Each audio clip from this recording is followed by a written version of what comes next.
Good morning all of you. तो जैसा कि अपने टॉपिक अपना जो यूनिट चल रही थी, अपन बात कर रहे थे हैमरेज इन अर्ली प्रेगनेंसी। ठीक है, तो उसके अंदर अपन ने देखा कि अपन ने अबॉर्शन कंप्लीट कर लिया था, एक्टोपिक प्रेगनेंसी अपना कंप्लीट हो गया है। तो आज जो थर्ड वन जो टॉपिक चलेगा वो चलेगा हाइडेटिटी फॉर्म मोल चलेगा। इसको अपन मोलार प्रेगनेंसी भी बोलते हैं। ये बहुत इंपॉर्टेंट है, कभी कभी लॉन्ग क्वेश्चन में पूछ लेते हैं, मोस्टली तो शॉर्ट क्वेश्चन में भी पूछा जाता है। तो ये तीनों ही बहुत इंपॉर्टेंट है। अबॉर्शन भी बहुत इंपॉर्टेंट है, एक्टोपिक प्रेगनेंसी बहुत इंपॉर्टेंट है, और हाइडेटरी फॉर्म में मोल भी बहुत इंपॉर्टेंट है। ठीक है, तो इसमें जैसे अबॉर्शन के अंदर मैं बताया था, इसमें अबॉर्शन में कई पर्टिकुलर जैसे थ्रेटेंड अबॉर्शन हुआ, ठीक है, इंड्यूस अबॉर्शन हुआ, जिसमें एमटीपी के बारे में पूछ ले, तो उसमें कई कई इंपॉर्टेंट थे, उसके अंदर मैंने लगा दिया था। एक्टोपिक प्रेगनेंसी में ट्यूबल प्रेगनेंसी के बारे में इंपॉर्टेंट पूछा जाता है। ऐसे ही हाइडेटरी फॉर्म मोल के बारे में भी पूछ सकते हैं और पूछा जाता है मोस्टली टाइम पे। ठीक है, तो अपन देखेंगे कि हाइडेटरी फॉर्म मोल के अंदर अपन देखते हैं, अपन जो फर्स्टली अब मैं आपको एक डायग्राम के थ्रू समझाऊंगा कि हाइडेटरी फॉर्म मोल क्या होता है। ठीक है, देखो आपको यहाँ डायग्राम दिखाई दे रहा है। ठीक है, यहाँ पर डायग्राम दिखाई दे रहा है आपको। हाइडेटरी फॉर्म, ये नॉर्मल यूट्रस है, ये तो नॉर्मल यूट्रस है, ये एबनॉर्मल यूट्रस है। देखो इसके अंदर ये में मोलार प्रेगनेंसी हो रखी है। इस नॉर्मल यूट्रस के अंदर नॉर्मल प्रेगनेंसी अगर मतलब देखते कुछ भी अपन को ऐसा दिखाई नहीं दे रहा है, पर यहाँ पर मोलार प्रेगनेंसी में अपन को देखो ग्रेप्स लाइक कुछ वेसिकल्स दिखाई दे रहे हैं। ग्रेप्स लाइक देखो गोले गोले गोले टाइप के दिखाई रहे हैं अपन को, कुछ दिखाई दे रहे हैं। इसे क्या बोलते हैं, मोलार प्रेगनेंसी बोलते हैं, या बोल सकते हैं अपन हाइडेटरी फॉर्म मोल भी बोलते हैं। मतलब इसके अंदर मतलब एक तरीके से क्या होता है कि जो फॉर्मेशन होता है, मतलब एक तरीके से जो प्लेसेंटा का फॉर्मेशन होता है, या बोल सकते हैं अपन फीटस का जो फॉर्मेशन होता है इसके अंदर, वो एबनॉर्मल होता है। मतलब बच्चा प्रॉपरली ग्रोथ एंड डेवलपमेंट नहीं हो पाता है। इसके अंदर प्लेसेंटा का ग्रोथ एंड डेवलपमेंट होता है, पर फीटस का नहीं हो पाता। अगर फीटस का भी हो रहा है इस कंडीशन के अंदर, तो एबनॉर्मल कंडीशन के अंदर होता है, मतलब नॉर्मल कंडीशन में नहीं होता। वो कौन सी कंडीशन है, हाइडेटरी फॉर्म मोल कहलाती है। ठीक है, अब इसके अंदर अपन देखेंगे, यहाँ तो समझ में आ गया कि नॉर्मल यूट्रस इस तरीके का होता है, और एबनॉर्मल जो यूट्रस मतलब जो मोलार प्रेगनेंसी होती है उसमें इस तरीके का अपन को यूट्रस के अंदर एक ग्रेप्स लाइक के क्या दिखा देंगे, वेसिकल्स दिखाई देंगे। इसे क्या बोलते हैं अपन, हाइडेटरी फॉर्म मोल बोलते हैं।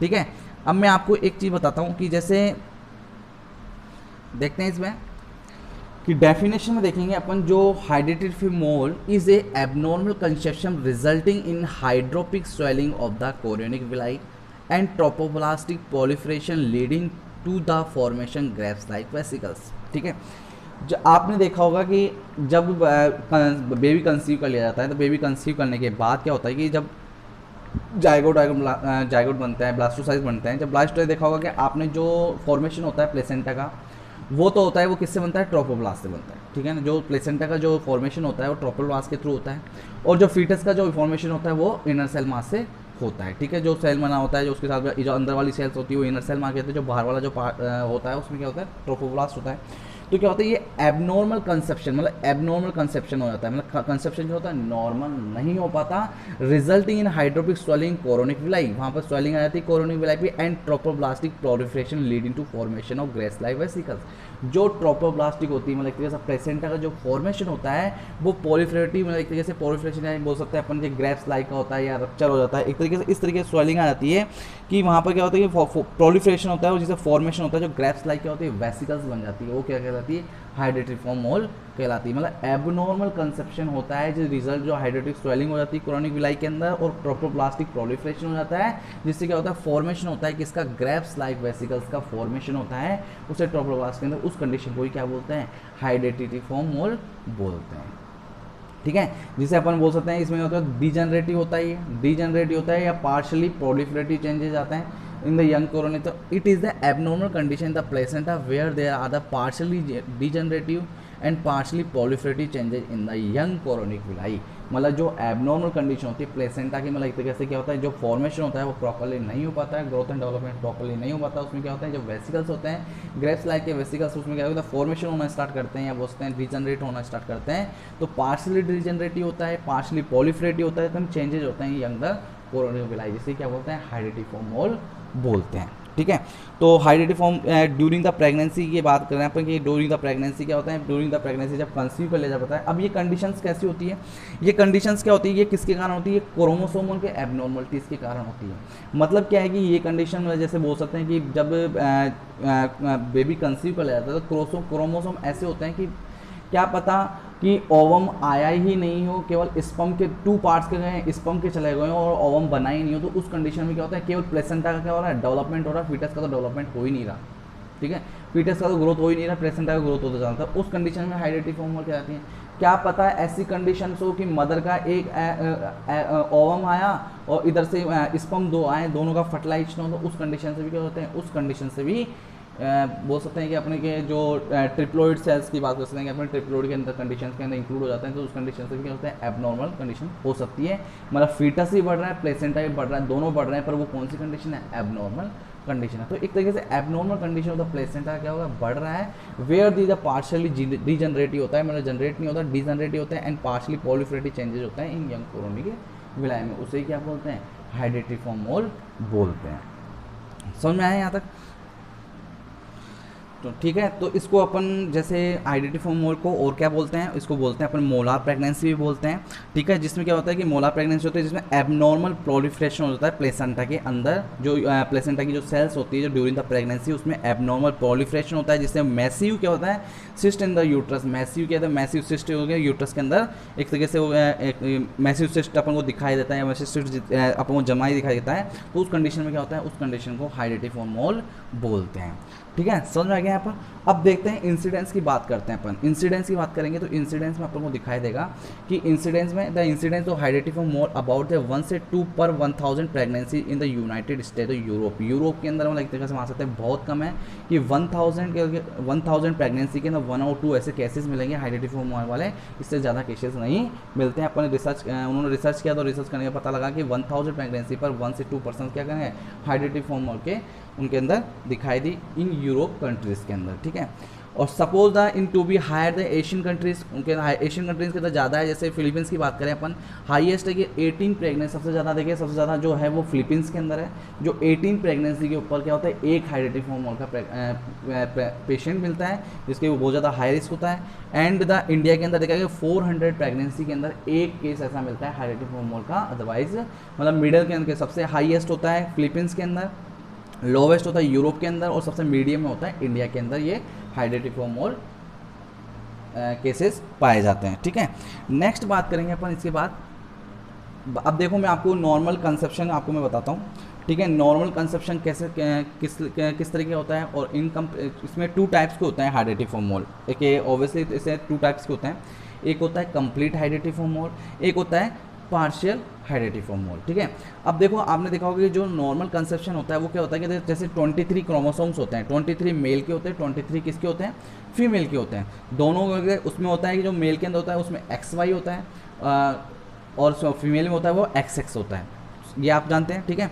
तो two sets of the genes से लेते हैं, जो 23 यहाँ से 23 ये 23 इसके पास है ऑलरेडी फीमेल के पास, और 23 क्रोमोसोम किसके आए, मेल के आए, दोनों मिले यहाँ पर, दोनों मिलने पर क्या हुआ 46 क्रोमोसोम हो जाते हैं टोटल मिला के। तो ये 1 पेरेंटल का होता है, 1 मैटरनल का होता है, तो नॉर्मल फीटस क्या होता है, डेवलप अच्छे से होता है, ग्रोथ एंड डेवलपमेंट प्रॉपरली होता है, वो क्या होता है, नॉर्मल कंसेप्शन कहलाता है, ठीक है।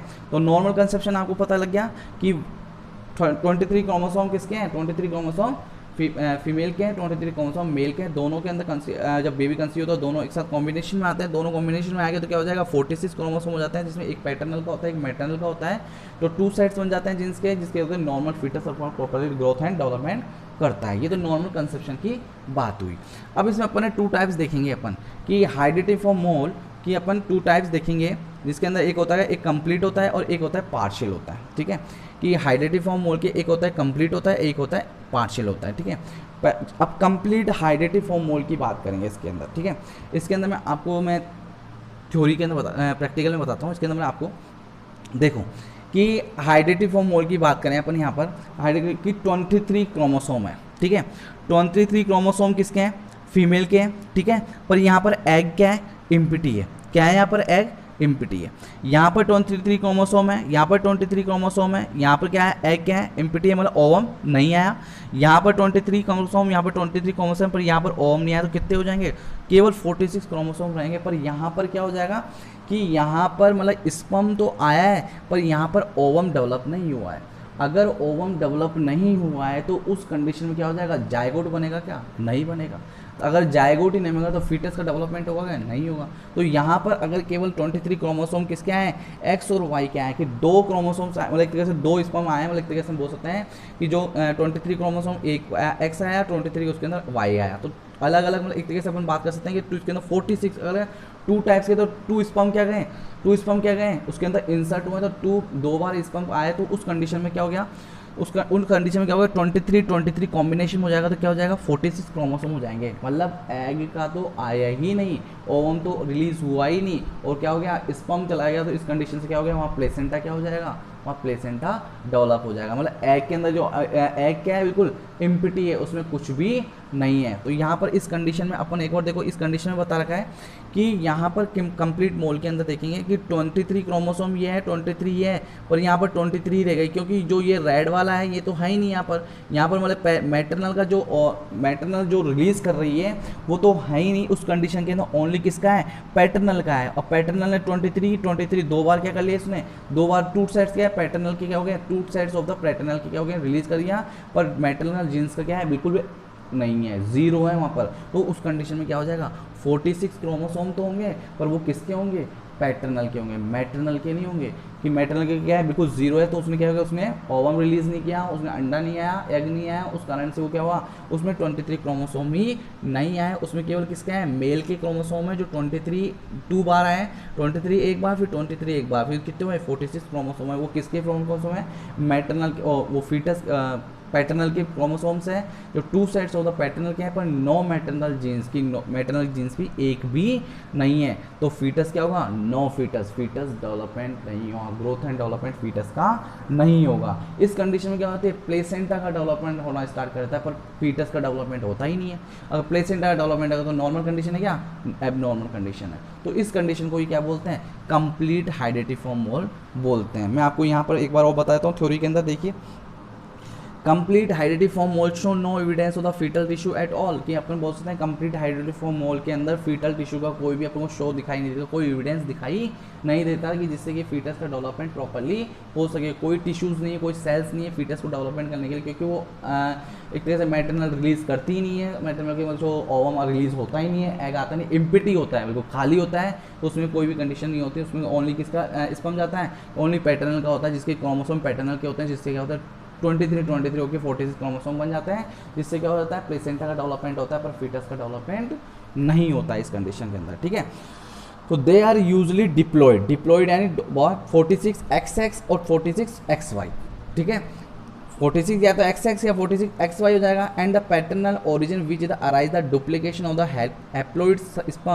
Haploid sperm following fertilization and empty ovum. Empty ovum रहता है, फर्टिलाइजेशन तो हो गया, पर ओवम क्या है, इम्पिटी है, और due to dispermic fertilization and empty ovum there is the mark increase the level of circulating HCG। और क्या होता है, जैसे अपन मार्क करेंगे तो HCG का लेवल क्या हो जाएगा, बढ़ जाएगा, increase the level of the, mark करेंगे कि there is the mark of the increase the level of the circulating HCG का लेवल क्या हो जाएगा, बढ़ जाएगा। पर यहाँ पर क्या है, जो ओवम था वो क्या है, इम्पिटी है, पर फर्टिलाइजेशन हो जाएगा, तो 46 XX हो जाएगा, या तो फिर 46 XY हो जाएगा, मतलब वो प्रॉपर्ली डेवलप नहीं होगा। यहाँ पर स्पर्म का वैल्यू क्या हो जाएगी, यहाँ पर ज़्यादा बढ़ रही है। यहाँ पर स्पर्म कितनी बार आ रहा है, दो बार आ रहा है, जिसमें 23 जिसमें टोटल कितने हो रहे हैं, 46, या तो 46 XX हो जाएंगे, या फिर 46 XY हो जाएंगे। तो ऐसी कंडीशन से क्या होते हैं, ऐसी कंडीशन या तो ये वाली कंडीशन हो जाएगी, या फिर ये वाली कंडीशन हो जाएगी। तो ये कंप्लीट हाइडेटिफॉर्म हो जाए, जिससे प्रॉपर्ली डेवलप नहीं होगा, उससे क्या हो जाए, वेसिकल्स, एक ग्रेप्स लाइक है, वेसिकल्स क्या हो गया, वो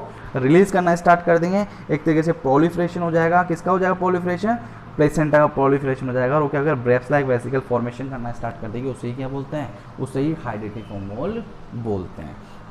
समझ में आ गया, ये कंप्लीट की बात थी। ये कंप्लीट के अंदर क्या हो गया, कंप्लीटली हाइडेटिफॉर्म मोल, एक तरीके से कंप्लीटली मतलब यहाँ पर 23 क्रोमोसोम था, एग इम्पिटी था, 23 X किया आया, और 46 XS, क्योंकि डुप्लीकेशन हो गया, इसका डबल हो गया। यहाँ पर 23 X है, यहाँ पर 23 X है, पर इम्पिटी एग है, तो 46 XS हो गया। यहाँ पर 23 X और 23 Y, मतलब मेल का क्या हुआ, केवल XX आया है, यहाँ पर क्या है, यहाँ पर मेल का XX आ रहा है, तो जिसके कारण 46 XS हो रहा है। यहाँ पर मेल का एक X आ रहा है, एक Y आ रहा है, तब क्या हो रहा है यहाँ पर 46 हो रहा है, मतलब मेल के ही स्पर्म का रिलीज हो रहा है, ओवम का एक तरीके से फीमेल का कुछ भी नहीं हो रहा है। तो उस कंडीशन में फीटस का डेवलपमेंट नहीं होगा, उसमें ओनली क्या होगा, प्लेसेंटा का डेवलपमेंट होता है, जिस कंडीशन को क्या बोलते हैं, कंप्लीट हाइडेटिफॉर्म मोल बोलते हैं। समझ में आ गया यहाँ तक?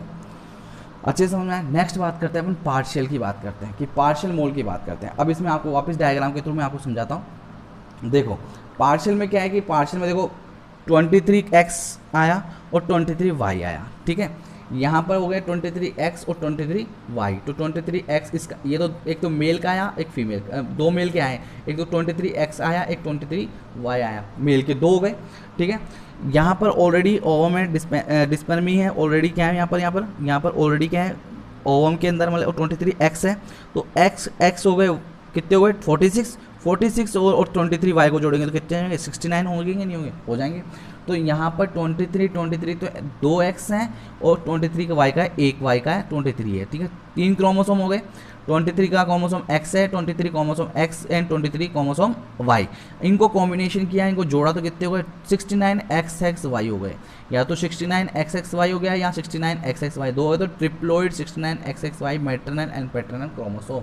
कि यहाँ पर देखा कि जो क्रोमोसोम है, जो जीन्स है, कि दो तो किसके आए हैं, दो तो आए हैं किसके, मेल के, जो बस में पैटर्नल के, और सेकेंड वन किसका आया, जो ओवम के दलील जो मैटर्नल का है, तो दोनों टोटल मिला के कितने हो गए, 69xxy हो गए, तो कितने हो गए, ट्रिप्लोइड हो गए, कितने हो गए, ट्रिप्लोइड कंडीशंस हो गई। कि उसमें तो थी कि कंपेरेटिव में तो क्या था, उसमें तो मैटरनल तो रिलीज किया ही नहीं, और यहाँ पर मैटरनल रिलीज कर रहा है, पर पैटर्नल कितने कर रहा है, यहाँ पर स्पर्म 2 बार स्पर्म रिलीज कर रहा है, जिसमें क्या एक बार 23x chromosome and 23y chromosome, तो दोनों क्रोमोसोम के तो 46 क्रोमोसोम तो वो है ही, और इसमें तो 23x भी क्या हो जाएगा, इसमें इंक्लूडेड हो जाएगा, तो 69xxy हो जाएगा। इस कंडीशन में देखिए कि partial mole show some fetal tissue and at least an amniotic से, कि पार्शियल टिश्यू की जो फीटल टिश्यू तो वो तो शो करेगा, पर वो नॉर्मल कंडीशन नहीं करेगा। वो कौन सी कंडीशन होगी, एबनॉर्मल कंडीशन होगी, एटलीस्ट एन एमनियोटिक सेक, और एमनियोटिक सेक भी दिखाई देगा। तो the karyotype typically triploid 69xxx and 69xxy with 2 sets of paternal haploid genes and 1 set of the maternal haploid genes। इसके अंदर क्या हो जाएगा, इसमें पैटर्नल के 2 सेट्स हो जाएंगे और मैटरनल के 1 सेट होंगे, दोनों में अगर फर्टिलाइजेशन होता है, फर्टिलाइजेशन होने के बाद कितना बना जाता है, 69 बना सकता है, 69xx, 69 या तो ट्रिपल एक्स बना सकता है या 69xxy बना सकता है, ठीक है। It is due to dyspermic fertilization of the ovum and fetus show the features diploid like multiple malformation and growth restriction usually dies early। इसमें होता है कि ये ड्यू टू डिस्पर्मिक फर्टिलाइजेशन और ओवम को होता है, फीचर्स शो करता है, फीचर्स शो करता है टिप्लोइड लाइक मल्टीपल मालफॉर्मेशन हो सकता है एंड ग्रोथ रिस्ट्रिक्शन होती है, ग्रोथ प्रॉपर्ली नहीं हो और जल्दी भी क्या हो सकता है, डेथ भी हो सकती है। ग्रोथ एंड डेवलपमेंट प्रॉपर्ली नहीं हो पाता फीटस का, वो एबनॉर्मल कंडीशन हो सकती है, उसमें पेशेंट की डेथ भी हो सकती है। तो ये कौन सी कंडीशन में आती है, पार्शियल मोल हाइडेटिफॉर्म, पार्शियल हाइडेटिफॉर्म मोल के अंदर इंक्लूडेड होते हैं। समझ में आ गया यहाँ तक, समझ में आ गया। तो दोनों में डिफरेंस क्या है कि यहाँ पर तो इसके अंदर क्या था, इसके अंदर जो मेल का पैटर्नल का था कि 23 आ रहा था, इसमें 23x आ रहा था, यहाँ पर 23x से 23y आ रहा था। उस कंडीशन में क्या हो रहा था, उस कंडीशन में यहाँ पर ओनली वो पैटर्नल का होता है, मैटरनल का डेवलप नहीं हो रहा था। यहाँ पर क्या हो रहा है, मैटरनल का हो रहा है, पर 2 किसके आ रहे हैं, पैटर्नल के आ रहे हैं, 1 किसका आ रहा है, मैटरनल का आता है, दोनों मिला के 69 होते हैं कॉम्बिनेशन में, जिससे दोनों रिस्ट हो सकते हैं। उसमें फीटस का डेवलपमेंट नहीं होता, इसमें फीटस का डेवलपमेंट होता है पर एबनॉर्मल कंडीशन में होता है, जिससे डेथ भी हो सकती है। समझ में आ गया था। नेक्स्ट बात करते हैं अपन अदर टाइप की बात करते हैं कि इसके तो 2 टाइप्स देखे थे अपन ने, कि जो हाइडेटिफॉर्म मोल के 2 टाइप्स थे वो मेन इंपॉर्टेंट थे। इसके बाद की बात करते हैं अपन अदर टाइप की बात करते हैं। इसमें 2 टाइप्स के होते हैं, अदर टाइप होता है 2 टाइप्स के होते हैं। पहला होता है नॉन कैंसरस और दूसरा होता है कैंसरस। कि नॉन कैंसरस होता है कि जो कंप्लीट और पार्शियल होते हैं वो नॉन कैंसरस होते हैं, मतलब कैंसर की कंडीशंस नहीं होती है। यहाँ पर क्या होता है, कैंसरस होते हैं, यहाँ पर मैनिग्नेंट कंडीशंस हो सकती है, जिसमें इन्वेजिव के अंदर कोरियोकार्सिनोमा, प्लेसेंटा साइट ट्यूमर, अगर मान लो इन्वेजिव है वहाँ पर कोई कटवट लग जाए, या कोरियोकार्सिनोमा वहाँ पर ट्यूमर्स बन जाए, वहाँ पर कार्सिनोमा कंडीशन मैनिग्नेंट कंडीशंस हो जाए, या प्लेसेंटा साइट ट्यूमर, प्लेसेंटा के अंदर कोई ट्यूमर बन जाए, तो ये कैंसरस कंडीशन भी हो सकती है। तो इसमें कैंसर भी हो सकता है। उस कंडीशन में हाइडेटिफॉर्म मोल से आगे की और जो कॉम्प्लिकेशंस होते हैं, उस कॉम्प्लिकेशन के अंदर क्या हो सकते हैं, उस कॉम्प्लिकेशन से क्या होता है, कैंसरस होने के चांसेस हो सकते हैं, तो ये इसके अंदर इंक्लूडेड होते हैं। तो 2 टाइप्स के होते हैं, नॉन कैंसरस और कैंसरस या अदर टाइप्स होते हैं। ये भी बहुत इंपॉर्टेंट है। अपन कॉम्प्लिकेशन में पढ़ेंगे तो अपन देखेंगे कि देखो उसके अंदर जो लेट कॉम्प्लिकेशन होता है, जो लास्ट में जो कॉम्प्लिकेशन होता है वो कैंसरस के होने के चांसेस ज़्यादा होते हैं, जैसे मैलिग्नेंट कैंसरस होने के चांसेस ज़्यादा होते हैं। ठीक है, नेक्स्ट देखेंगे अपन इसके अंदर, अब देखेंगे ईटियोलॉजी की बात करते हैं कि ईटियोलॉजी की बात करें कि कारण क्या है कि जो हाइड्रेटिफॉर्म मोल हो रहा है वो किसके कारण हो रहा है, वो कारण भी तो पता होना चाहिए कि किसके कारण हो रहा है, क्या कोज है ऐसा जिसके कारण हाइड्रेटिफॉर्म मोल हो रहा है, ऐसी कंडीशंस हो रही है जिसके अंदर। तो पहला है कि टीनेज प्रेगनेंसी, अगर टीनेज प्रेगनेंसी होती है कि मतलब छोटी उम्र के अंदर अगर प्रेगनेंसी हो जाती है तो उस कंडीशन में भी क्या होता है, उस कंडीशन में हाइड्रेटिफॉर्म मोल के चांसेस होते हैं। क्या पता उसका ओम प्रॉपर्ली रिलीज नहीं हो पा रहा, प्रॉपर्ली ओम, या बोल सकते हैं कि एक तो इन्वायरमेंट में सेटअप नहीं हो पा रहा, एक कंडीशन हो सकती है। ठीक है, तो टीनेज प्रेगनेंसी के कारण भी क्या हो सकता है, हाइड्रेटिफॉर्म मोल हो सकती है। ओवर 35 ईयर कि ओवर 35 अगर मान लो 35 ईयर के बाद अगर प्रेगनेंसी होती है तो उस कंडीशन में हाइड्रेटिफॉर्म मोल हो सकती है, क्योंकि जितनी जो हार्मोन जो बैलेंस बना के रखते हैं, हार्मोन बैलेंस बना के रखते हैं वो प्रॉपर्ली नहीं बना के रखते हैं, और आफ्टर द 35 ईयर की बात कर सकते हैं, या बोल सकते हैं टीनेज प्रेगनेंसी की बात कर सकते हैं, तो वो जो स्ट्रॉन्गनेस होती है वो प्रॉपर्ली नहीं मिल पाती है, जिसके कारण हार्मोन इम्बैलेंस होता है, जिसके कारण क्या हो सकते हैं, हाइड्रेटिफॉर्म मोल के होने के चांसेस होते हैं। ठीक है, फॉल्टी न्यूट्रिशन, अगर मान लो न्यूट्रिशन प्रॉपर्ली नहीं है, प्रॉपर्ली डाइट अच्छे से नहीं मिल पा रही, क्या पता है अल्कोहल लेती है, स्मोकिंग करती है, इस कंडीशन से इंक्लूड होते हैं कि ज़्यादा ही पुअर न्यूट्रिशन प्रोवाइड करते हैं उस कंडीशन में, उस कंडीशन में हाइड्रेटिफॉर्म मोल होने के चांसेस हैं। डिस्टर्बेंस ऑफ इम्यून सिस्टम, अगर किसी लेडीज़ का इम्यून सिस्टम अच्छे से नहीं है, प्रॉपर नहीं है, तो उस कंडीशन से भी हाइड्रेटिफॉर्म हो सकता है। साइटोजेनिक एबनॉर्मलिटीज़, साइटोजेनिक एबनॉर्मलिटीज़ के अंदर कि जैसे कोई भी क्रोमोसोम एबनॉर्मलिटीज़ हो, क्रोमोसोम एबनॉर्मलिटीज़ हो, तो ऑब्वियसली बात है क्योंकि इसके कारण जो क्रोमोसोम के कारण ही तो हो रहा है, इसके अंदर जो हाइड्रेटिफॉर्म मोल हो रहा है वो क्रोमोसोम के लिए तो हो रहा है कि क्रोमोसोम के प्रॉपर्ली रिलीज नहीं हो पाता, क्रोमोसोम डेवलप नहीं हो पाते हैं, तो उसके कारण ही हो रहा है। तो अगर मान लो साइटोजेनिक एबनॉर्मलिटीज़ है, मतलब क्रोमोसोम एबनॉर्मलिटीज़ है, तो उससे भी हाइड्रेटिफॉर्म होने के चांसेस होते हैं। हिस्ट्री ऑफ हाइड्रेटिफॉर्म मोल, अगर मान लो पहले से ही कभी लास्ट प्रेगनेंसी में हाइड्रेटिफॉर्म मोल रहा है, उस कंडीशन में रहा है, तो उस कंडीशन में क्या हो सकते हैं, उस कंडीशन में नेक्स्ट प्रेगनेंसी में हाइड्रेटिफॉर्म मोल होने के चांसेस होते हैं। ठीक है, ये हो गई ईटियोलॉजी आपकी कंप्लीट हो गई है। ठीक है, नेक्स्ट देखेंगे अपन सिम्टम्स की बात करेंगे कि साइन एंड सिम्टम की अपन बात करते हैं। जो साइन एंड सिम्टम्स होते हैं, साइन जो होते हैं कि जो ऑब्जर्व किया जाता है, डॉक्टर के थ्रू ऑब्जर्व किया जाता है, कोई भी हेल्थ केयर के जो हेल्थ केयर प्रोवाइडर होते हैं उसके थ्रू ऑब्जर्व किया जाता है, और सिम्टम जो पेशेंट खुद फील करता है उसके अंदर बताया जाता है। जैसे फर्स्टली अपन देखेंगे कि एमनोरिया कंडीशंस होगी, सिम्टम में अपन देखेंगे पेशेंट बताएगा एमनोरिया कंडीशन होगी। ठीक है, ठीक है, एमनोरिया कंडीशंस होगी। Amenorrhoea is very during the usually 1 से 2 मंथ तक एमनोरिया हो गया। एब्सेंस ऑफ मैस्चुरेशन साइकिल एब्सेंस हो जाएगी, क्योंकि यहाँ पर प्लेसेंटा का development, growth and development start हो गया है, फीटस का भी डेवलपमेंट स्टार्ट हो गया, तो इस कंडीशन से हो सकती है।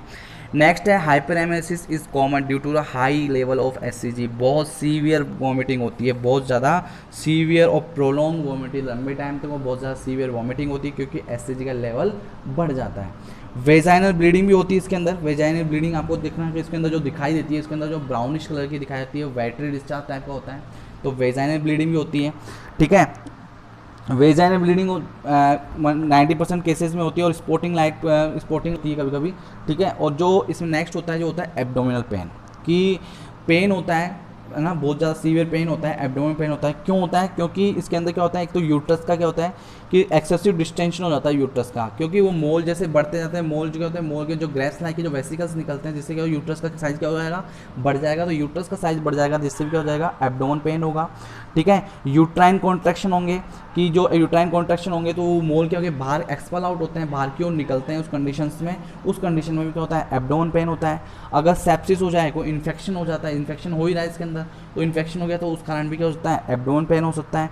ठीक है, और जैसे यूट्राइन हेमरेज हो गया या मैटरनल एनीमिया की कंडीशन हो गई, ब्लड की कमी हो गई, तो उस कंडीशन में क्या हो सकता है, पेन हो सकता है, एब्डोमेन पेन हो सकता है। तो एब्डोमेन पेन होता है, सीवियर एब्डोमेन पेन होता है। इसके कई कारण हो सकते हैं, या तो मोल बाहर की ओर एक्सपेल आउट हो रहे हैं, या मोल के जैसे यूट्राइन का साइज बढ़ रहा है, यूट्रस का साइज बढ़ रहा है, कॉन्ट्रैक्शन बढ़ रहे हैं, सेप्सिस हो रखा है, या बोल सकते हैं एनीमिया की कंडीशन हो रखी है, तो यूट्राइन हेमरेज हो रखी है, तो उस कंडीशन से भी क्या होता है, एब्डोमेन पेन हो सकते हैं। तो एब्डोमेन पेन भी बहुत ज़्यादा सीवियर कंडीशन में होता है। नेक्स्ट देखेंगे dyspnoea due to embolization of the trophoblastic cell in the lungs. Dyspnoea dyspnoea होती है, डिफिकल्टी ऑफ ब्रीथिंग होती है, ड्यू टू एम्बोलाइजेशन करते हैं, embolisation of the trophoblastic cell, जो ट्रोपोप्लास्टिक सेल्स होती है प्लेसेंटा के अंदर इन द लंग्स के अंदर, क्योंकि जो ट्रोपोप्लास्टिक सेल्स इन द लंग्स की बात करें अपन, तो यहाँ पर उसके कारण क्या हो सकती है, डिस्निया की कंडीशंस हो सकती हैं, डिफिकल्टी ऑफ ब्रीथिंग हो सकती है, क्योंकि वहाँ पर क्या हो एम्बोलाइजेशन कर दिया ऑफ दी ट्रोपोप्लास्टिक सेल का, मतलब वहाँ पे ब्लड सप्लाई एक तरीके से प्रॉपर्ली नहीं पहुँच पाती है, न्यूट्रिशन प्रॉपर्ली नहीं पहुँच पा रहा है, ब्लड सप्लाई बिल्कुल बंद हो गई है, इस कारण क्या कंडीशन हो सकती है, इस कारण डिस्ने की कंडीशन हो सकती है। क्यूकनिंग इज एब्सेंट। क्यूकनिंग का मतलब मैंने लास्ट टाइम बताया था क्या होता है कि फर्स्ट फीटल मूवमेंट जो होती है फीटल फेल बाय मदर, क्या होती है वो जो फर्स्ट फीटल मतलब एक तरह से फर्स्ट जो फीटल मूवमेंट्स होती है जो मदर के द्वारा फील किया जाता है उसे क्या बोलते हैं, क्यूकनिंग बोलते हैं। क्या बोलते हैं, क्यूकनिंग बोलते हैं। तो क्यूकनिंग क्या होती है, इसके अंदर एब्सेंट होती है and passage of grape like vesicle vaginally is obviously diagnostic of a molar pregnancy. और passage the grapes like vesicle, grapes like में छोटे छोटे गोले टाइप के वेसिकल, सफ़ेद सफ़ेद कलर के, व्हाइट कलर के, इसके दाने टाइप के क्या होते हैं, वेजाइना के थ्रू क्या होते हैं, वेसिकल्स बाहर निकलती है, और डायग्नोस्टिक जो मोलार प्रेगनेंसी बोलते हैं। मतलब एक मोलार प्रेगनेंसी होती है जिसके अंदर वेसिकल्स क्या होते हैं, छोटे छोटे ग्रेप्स लाइक क्या होते हैं, बाहर की ओर निकलते हैं, उसे क्या बोलते हैं, मोलार प्रेगनेंसी बोलते हैं, हेरिडिटिफॉर्म मोल बोलते हैं। ठीक है, यहाँ तक समझ में आ गया। तो ये कि इस कंडीशन में एमनोरिया कंडीशंस होती है, हाइपरमेनेसिस होती है, वेजाइनल ब्लीडिंग होती है, एब्डोमेन पेन भी होता है, डिस्निया भी होती है, क्यूकनिंग भी एब्सेंट होती है, एंड ग्रेप्स लाइक वेसिकल्स क्या होते हैं, बाहर की ओर पास आउट होती है। ये किसके अंदर आते हैं, हेरिडिटिफॉर्म मोल के अंदर इंक्लूडेड ये सिम्टम्स होते हैं। अब देखते हैं अपन बात करेंगे किसकी बात करेंगे, साइन की बात करेंगे। साइन का मतलब होता है कि जो किसी भी हेल्थ केयर प्रोवाइडर के थ्रू क्या जो ऑब्जर्व किया जाता है, उसके द्वारा चेक किया जाता है, असेस किया जाता है, वो कंडीशन है the patient appear sick and may be the dyspnoeic. ठीक है, कि पेशेंट अपन को सिक दिखाई देगा, in appearance patient is the sick, बहुत ज़्यादा बीमार है, एंड मे बी डिस्पैनिक, मतलब एक तरीके से डिफिकल्टी प्रॉब्लम द रेस्पिरेशन, डिस्पैनिक हो सकता है, बहुत ज़्यादा घबराहट हो सकती है, उस कंडीशन के अंदर इंक्लूड कर सकते हैं। The patient appear sick and may be dyspnoeic भी हो सकता है, घबराहट हो सकती है, उसको बीमार ज़्यादा। Anaemia is common in more than relevant bleeding and possibly due to concealed haemorrhage. अपन बात कर सकते हैं अपन इसके अंदर कि एनीमिया कंडीशंस होती है क्योंकि अगर ब्लड बहुत ज़्यादा लॉस हो रहा है, बहुत ज़्यादा ब्लड वेजाइनल ब्लीडिंग हो रही है, तो उस कंडीशन से एनीमिया की हो सकती है, जिसमें आयरन डेफिशिएंसी एनीमिया भी हो सकता है। तो anaemia common in the more than the relevant bleeding possibly due to concealed haemorrhage. Haemorrhage की कंडीशन के कारण क्या होता है, एनीमिया की कंडीशन हो सकती है। Early onset of preeclampsia is present in about the 25% cases के अंदर। प्रीक्लेम्शिया के बारे में मैं आपको डिटेल से बढ़ाऊंगा। वैसे ड्यूरिंग द प्रेगनेंसी अगर अबाउट द बोल सकते हैं अपन की हाइपरटेंशन, मतलब बोल सकते हैं कि 140/90 mmHg हो during the pregnancy with the proteinuria after the 20 week of the pregnancy, जिसे बात कर सकते हैं जिसे वुमेन के अंदर जो प्रेग्नेंट वुमेन है जिसके अंदर क्या होते हैं हाइपरटेंशन भी हो, प्रोटीन यूरिया कंडीशन हो आफ्टर 20 वीक की, जिसकी बात कर सकते हैं, उसे प्रीक्लेम्शिया बोलते हैं। Early onset of preeclampsia in the present about the 25%, पर इसमें अर्ली प्रीक्लेम्शिया कंडीशन हो सकती है 25% केसेस के अंदर हेरिडिटिफॉर्म वाले पर्सन के अंदर। ठीक है, अब नेक्स्ट देखते हैं इसके अंदर जो साइन दिखाएगा पर एब्डोमेन। अगर एग्जामिनेशन किया जाता है कि कोई हेल्थ केयर प्रोवाइडर के थ्रू या बोल सकते हैं डॉक्टर के थ्रू, अगर पर एब्डोमेन कोई भी इन्वेस्टिगेशन करते हैं तो उसमें the size of the uterus more than expected for the period of the amenorrhoea 70%, जितनी आप सोच सकते हैं कि अपने यूट्रस का कितने होनी चाहिए, जो साइज होनी चाहिए यूट्रस से, उससे ज़्यादा मोर देन एक्सपेक्ट, जो आप एक्सपेक्ट करते हो उससे भी ज़्यादा क्या 70% केसेस होंगे तो उससे ज़्यादा आपको दिखाई देगी। एंड 20% आपको क्या देगा, जो नॉर्मल आपको दिखाई देगा कि जो जितनी नॉर्मल होनी चाहिए कि इस गेस्टेशन साइकिल के अंदर इतना नॉर्मल साइज होना चाहिए या इतनी नॉर्मल यूट्रस होना चाहिए, तो वो आपको दिखाई देगा 20% केसेस के अंदर। तो correspond with the period of the amenorrhoea in 20% and smaller than the period of the amenorrhoea in 10%। पर 10% केसेस के अंदर जो एमनोरिया कंडीशन में होगी तब आपको उससे स्मॉल दिखाई देगा यूट्रस का साइज, जो क्या होता है 10% केसेस में जो आप सोचते हो एक्सपेक्ट करते हो उससे कम दिखाई देगा, और 70% केसेस में आप एक्सपेक्ट करते हो उससे ज़्यादा दिखाएगा, क्योंकि वहाँ पर क्या हो रखा है, मोलार प्रेगनेंसी हो रखी है, मतलब मोलार आपका क्या डिपॉजिट हो रखा है, तो यूट्रस का साइज ऑटोमेटिकली क्या हो रहा है, बढ़ रहा है, तो आपको वहाँ पर दिखाई देगा। The feel of the uterus firm elastic, this is due to the absence of amniotic fluid. Amniotic fluid नहीं है तो वहाँ पर क्या हो जाएगा, आपको इलास्टिक टाइप का क्या हो जाएगा, आपको यूट्रस दिखाई देगा, फील होगा आपको यूट्रस इलास्टिक टाइप का, क्योंकि वहाँ पर क्या नहीं है, वहाँ पर एमनियोटिक फ्लूइड नहीं है, वहाँ पर एमनियोटिक फ्लूइड सैक नहीं है, जिसके कारण क्या होगा, आप फील करोगे यूट्रस को तो आपको फिल्म इलास्टिक टाइप की दिखाई देगा। fetal parts are not felt nor any fetal movement, external development can not be elicited। मतलब आपको fetal part अगर फील करोगे आप fetal part अगर फील करोगे तो आपको न कोई फीटल मूवमेंट आपको फील होगा, external development can not be elicited. आप देखते हैं कि जो डेवलपमेंट का मतलब होता है रिबाउंड ऑफ द फीटस, ठीक है, रिबाउंड ऑफ द फीटस, जिसमें क्या होता है ब्रिज प्रेजेंटेशन होते हैं, जिसमें पर एब्डोमेन के थ्रू किया जाता है। डेवलपमेंट में आपको लास्ट टाइम में आपको मैंने डायग्नोसिस ऑफ प्रेगनेंसी पढ़ाया था, जिसमें सेकंड ट्राइमेस्टर के अंदर मैंने बताया था कि जो इसमें डिटेक्शन करते हैं फीटल मूवमेंट का, इसके अंदर external development and internal development पढ़ाया था। उसके अंदर देखा था डेवलपमेंट का मतलब होता है, डेवलपमेंट का मतलब रिबाउंड ऑफ द फीटस, ठीक है, मैंने डायग्राम के थ्रू भी समझाया था, तो लास्ट क्लास आप देखिए उसके अंदर बताया था मैंने डेवलपमेंट का मतलब क्या होता है। तो वो क्या होता है, एक तरीके से फील नहीं होता है, इलिसिटेड होता है। And absence of the fetal sound, fetal sound भी क्या होती है इसके अंदर एब्सेंट होती है।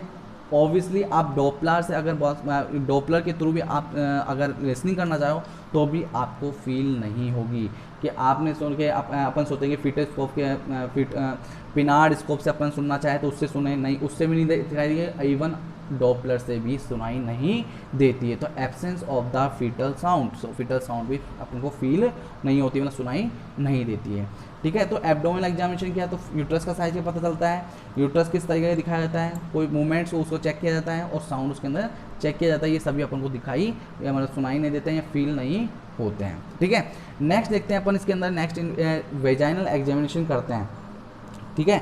वेजाइनल एग्जामिनेशन करते हैं तो इसमें क्या होता है, ये अपन जो इंटरनल बायोटमोड इज एब्सेंट ये करते हैं अपन, वर्टेक्स प्रेजेंटेशन ये करते हैं, ये पर वेजाइना के थ्रू करते हैं। वेजाइना का तो इंसर्ट करते हैं फिंगर का, फिर उसके बाद हेड को पार्ट को क्या करता है पुश करते हैं, देन वापस बैक आता है तो उसे इंटरनल डेवलपमेंट करते हैं। इसका जो बिटवीन दो होता है 18 to 28 वीक के बीच में कर सकते हैं, और एक्सटर्नल डेवलपमेंट कर सकते हैं 20 से 26 वीक के बीच में कर सकते हैं अपन, ठीक है। तो वेजाइनल एग्जामिनेशन किया साइन के लिए, तो इंटरनल डेवलपमेंट क्या होता है इसके अंदर एब्सेंट होता है। Unilateral and bilateral enlargement the ovary, एक साइड से या दोनों साइड से क्या होता है, जो ओवरी होती है वो क्या होती है एनलार्जमेंट होती है, या तो एक साइड से होती है या फिर दोनों साइड से भी हो सकती है, वहाँ से उसका साइज क्या होता है बड़ा होता है। Presence of grapes like vesicles on vaginal examination make diagnosis of hydatidiform mole certain, और अपनों को क्या दिखाई देगी उसके अंदर, उसके जो वेजाइनल के थ्रू ग्रेप्स लाइक क्या होते हैं, ग्रेप्स लाइक क्या होते हैं वेसिकल्स अपन को बाहर होकर, और डायग्नोसिस हाइडेटिफॉर्म मोल को अपन डायग्नोस कर सकें, उसके हाइडेटिफॉर्म को अपन कंफर्म कर सकें, तो उस कंडीशन ग्रेप्स लाइक के वेसिकल्स क्या होता है वेजाइनल के थ्रू बाहर की ओर निकले हुए रहते हैं, तो उस कंडीशन से भी अपन पता लगा सकते हैं। तो ये साइन होते हैं। अपन वेजाइनल एग्जामिनेशन में क्या किया गया, इंटरनल डेवलपमेंट किया, इसमें एब्सेंट होता है, वही रिबाउंड ऑफ द फीटस होता है डेवलपमेंट का मतलब। यूनिलेटरल एंड बायलेटरल एनलार्जमेंट होता है, ओवरी का एक साइड से या दोनों साइड से क्या होता है उसका एनलार्जमेंट होता है, और अपन को ग्रेप्स लाइक क्या होते हैं, ग्रेप्स लाइक वेसिकल्स बाहर की ओर दिखाई देते हैं, उस कंडीशंस के अंदर होता है, ठीक है। नेक्स्ट बात करेंगे अपन इन्वेस्टिगेशन की बात करेंगे कि इन्वेस्टिगेशन जो करवाते हैं कि कौन कौन से इन्वेस्टिगेशन करवाते हैं हाइडेटिफॉर्म मोल के अंदर जो डायग्नोस करने के लिए एक तरीके से। तो अपन जो इन्वेस्टिगेशन में अपन डायग्नोसिस करते हैं उसमें history collection and physical examination तो नॉर्मल होता है, वो तो अपन करते ही हैं। देन उसके बाद जो इन्वेस्टिगेशन करेंगे वो फुल ब्लड काउंट करेंगे, ABO करेंगे, RH ग्रुपिंग करके, मतलब ब्लड इन्वेस्टिगेशन करें, टोटली काउंट अपन जब हो सकते हैं CBC और पूरा total blood count, lab investigation पूरा जो ब्लड का होता है वो पूरा कंप्लीट करवाते हैं।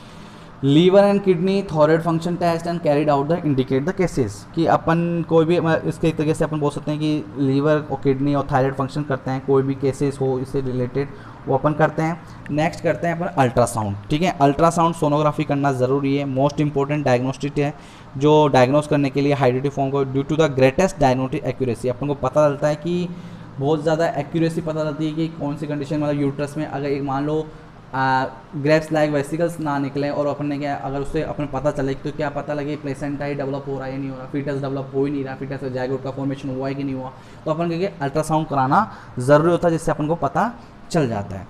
Quantitative estimation of chorionic gonadotropin, SCG का लेवल अपन को क्या होते हैं जो क्वांटिटेटिव एस्टिमेशन करते हैं जो यूरिन प्रेगनेंसी टेस्ट के थ्रू करते हैं, जिससे एक्सेसिव SCG लेवल क्या होता है बढ़ जाता है यूरिन के अंदर, ठीक है। तो SCG का अपन को चेक करना ज़रूरी होता है जिससे पता लग जाएगा कि SCG का लेवल बहुत ज़्यादा बढ़ रहा है, तो उस कंडीशन से भी फाइंड आउट हो जाता है। नेक्स्ट है एक्सरे करते हैं एब्डोमेन का और चेस्ट का, ठीक है, और CT स्कैन करते हैं और MRI करते हैं। क्यों करते हैं मैं आपको बताता हूँ कि अपन एब्डोमेन एक्सरे इससे करवाते हैं क्योंकि जो होता है कि मतलब कभी होते हैं रेयरली परफॉर्म होते हैं ये सेंटर्स, बात कर सकते हैं विद द अल्ट्रासाउंड, पर कहीं कहीं सेकंड ट्राइमेस्टर में क्या होता है कि absence of the fetal skeletal, मतलब एक्सरे के थ्रू कंप्लीटली मोल अपन को दिखाई देता है। उसके अंदर क्या होता है, स्केलेटल जो सिस्टम होता है वो क्या होता है अपन को दिखाई नहीं देता, केवल कंप्लीटली अपन को मोल दिखाई देता है, इसलिए एक्सरे एब्डोमेन कराते हैं। चेस्ट एक्सरे इसलिए कराते हैं कहीं एम्बुलाइजेशन तो नहीं हो रखा है, तो इसलिए चेस्ट एक्सरे कराते हैं, जैसे कहते हैं डिस्ने कंडीशन हो। सीटी स्कैन करवाते हैं, एमआरआई करवाते हैं, क्योंकि जो रूटीनली डायग्नोसिस करने के लिए, नॉर्मल प्रेगनेंसी को चेक करने के लिए कि परफॉर्म द मेटास्टैटिक डिजीज तो नहीं है, कहीं कहीं कैंसर तो नहीं बन गया है, तो उस कंडीशन को चेक करने के लिए सीटी स्कैन एमआरआई भी की जाती है। क्या पता कैंसरस कंडीशन में इंक्लूडेड हो, कॉम्प्लिकेशन बहुत ज़्यादा हो गया हो, तो उस कंडीशन से अपनी इन्वेस्टिगेशन करवाते हैं। ठीक है, तो ये इन्वेस्टिगेशन आपकी कंप्लीट हो गई है। नेक्स्ट अपन देखेंगे कि अगर मान लो इसकी इन्वेस्टिगेशन करवाते हैं, इसके कॉम्प्लिकेशन कौन कौन से होते हैं, किसी कॉम्प्लिकेशन भी तो होते हैं, तो इसके कॉम्प्लिकेशन कौन कौन से हो सकते हैं कि हाइडेटिफॉर्म मोल के कॉम्प्लिकेशन कौन से, जैसे excessive bleeding, haemorrhage and shock, कि ब्लीडिंग तो हो रही है, वेजाइनल ब्लीडिंग हो रही है, बहुत ज़्यादा एक्सेसिव ब्लीडिंग हो रही है, तो उस कंडीशन से शॉक में जा सकता है पेशेंट। ठीक है, ब्लीडिंग हो रही है तो शॉक में जाएगा नहीं, कि एक्सेसिव ब्लीडिंग होगी, हेमरेज होगा तो उस कंडीशन में शॉक में जाएगा नहीं, जाएगा जाएगा। प्री क्लैम्शिया, एक्लैम्शिया की कंडीशन हो सकती है, हाइपरटेंशन या प्रोटीन यूरिया की कंडीशन हो सकती है, हाइपरटेंशन बहुत ज़्यादा मतलब एक तरह से 140/90 की कंडीशन हो सकती है, तो उस कंडीशन प्री क्लैम्शिया और एक्लैम्शिया की कंडीशन हो सकती है, अर्लियर भी हो सकती है, या फिर मतलब कॉम्प्लिकेशन हो सकता है, हाइडेटिफॉर्म बहुत ज़्यादा हो जाए तो उस कंडीशन से भी हो सकता है।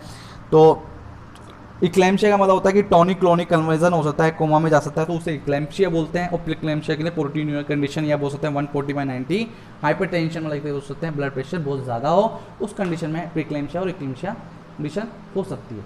तो मैं आपको दोनों को डिटेल से पढ़ाऊंगा, प्रीक्लेम्शिया क्या होता है, इक्लेम्शिया क्या होता है, दोनों को अच्छे से पढ़ाऊंगा।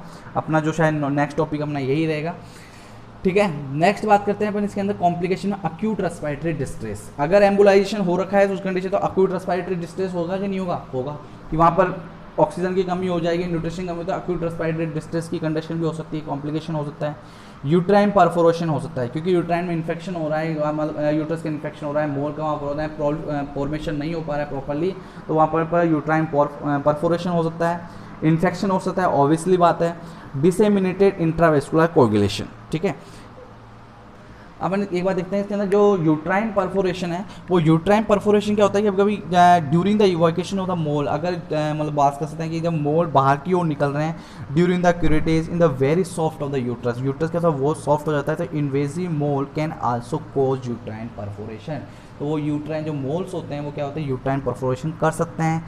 इन्फेक्शन होने के चांसेस होते हैं, क्यों, absence of the amniotic membrane, amniotic membrane नहीं होती है, उस कारण से क्या होता है, उस कारण से इन्फेक्शन होने के चांसेस हो सकते हैं, ब्लड क्लॉट बन सकते हैं। ठीक है, उसको अपन को बैक्टीरियाज ग्रोथ कर सकते हैं उस कंडीशन में, तो इस कंडीशन से इन्फेक्शन हो सकता है। और disseminated intravascular coagulation due to embolization, कि एम्बुलाइजेशन होता है जिसके अंदर ट्रोफोब्लास्टिक सेल का जो लंग्स के अंदर fibrin platelet aggregation micro circulation, मतलब उस कंडीशन से क्या होता है, डिसेमिनेटेड इंट्रावेस्कुलर कोगुलेशन, मतलब क्लोट बन जाता है एक तरीके से। वो किस लिए बन जाएगा, क्योंकि ड्यू टू द एम्बुलाइजेशन के कारण हो सकता है। और नेक्स्ट है कि ये तो है अर्ली कॉम्प्लिकेशन, जो होता है जल्दी कॉम्प्लिकेशन होता है, इमीडिएट कॉम्प्लिकेशन होता है हाइडेटिफॉर्म मोल के। एक ऐसा लास्ट कॉम्प्लिकेशन है जो जिसकी बात करें कि लेट कॉम्प्लिकेशन है, बहुत ज़्यादा एक तरीके से लेट होता है, जिसे बोलते हैं कोरियोकार्सिनोमा, मतलब बोल सकते हैं कैंसर्स की कंडीशंस होती है, मैनिग्नेंट ट्रांसफॉर्मेशन होता है, occur in the approximately complete and partial mole pregnancy. ये दोनों कंडीशंस में होता है, या कंप्लीट मोलार प्रेगनेंसी हो या पार्शियल मोलार प्रेगनेंसी हो, इस कंडीशन में अगर मान लो ये लेट कॉम्प्लिकेशन होता है तो कोरियोकार्सिनोमा हो सकता है, मतलब कैंसर्स की कंडीशन हो सकती है। इस कंडीशन के मतलब एक बहुत ज़्यादा सीवियर कंडीशन हो सकती है, इसमें पेशेंट की बहुत भी एक तरीके से डेथ भी हो सकती है। ठीक है, तो ये कॉम्प्लिकेशंस कंप्लीट हो गए हैं आपके। ठीक है, तो मैंने आपको इसके अंदर बताया कि हाइडेटिफॉर्म मोल क्या होता है, इसके टाइप्स कौन कौन से होते हैं, ईटियोलॉजी के बारे में बता दिया, साइन एंड सिम्टम्स के बारे में बता दिया, इन्वेस्टिगेशन कौन से कराते हैं, और कॉम्प्लिकेशन कौन कौन से होते हैं। कल अपन डिस्कस करेंगे मैनेजमेंट के बारे में, कि इसका मैनेजमेंट किस तरीके से किया जाए, उसके बारे में अपन डिस्कस करेंगे। तो आज के लिए इतना ही है, आप कंटिन्यू इसको पढ़िए, समझिए और नोट्स बनाते चलिए।